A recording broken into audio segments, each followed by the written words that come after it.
This is vlog number 6, and for this vlog I would like to talk about Zami, a biomythography by Lorde.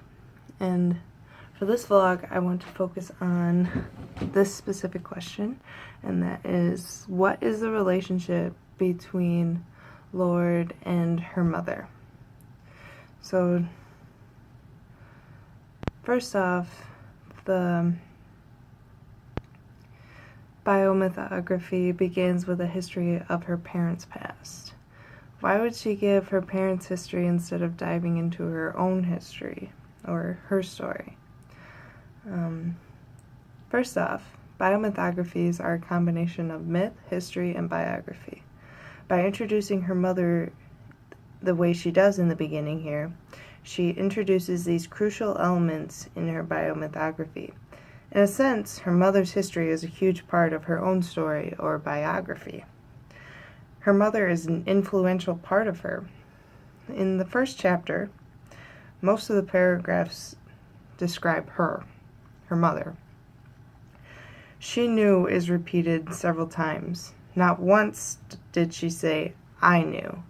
So instead of saying all the things that Lorde herself knows, she says all the things that her mother knows. So in a sense, we can get the idea that what her mother knows, she knows. So this states just how much she learned from her. And some of the things she learned from her mother are mixing oils for bruises and rashes, and this kind of gets an idea for myth, and that's an element of biomythography that we will discuss later, maybe in a later vlog. But she also learned that her mother is who to turn to when she is at her worst.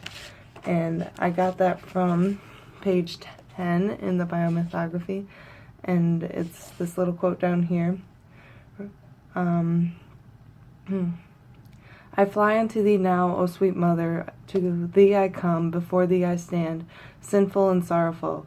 O mother of the Word incarnate, despise not my petitions, but in thy clemency and mercy, O hear and answer me now.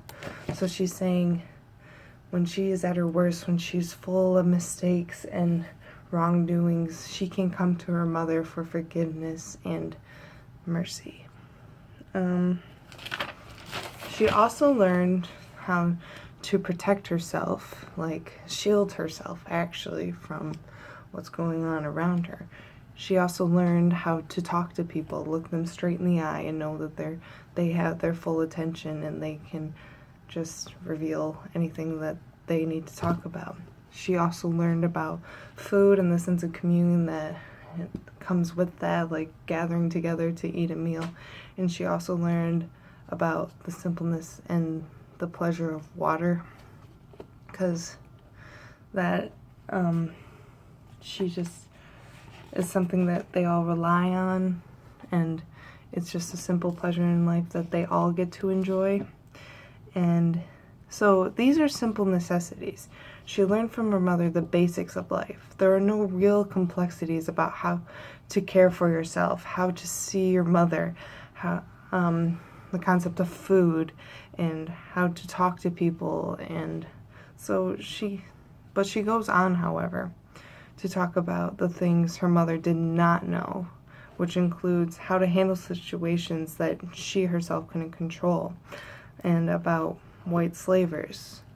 And so it seems as though complicated things in life, such as unfair racism and unjust cruelty, these are things Lorde's mother, Lorde, did not learn from her mother.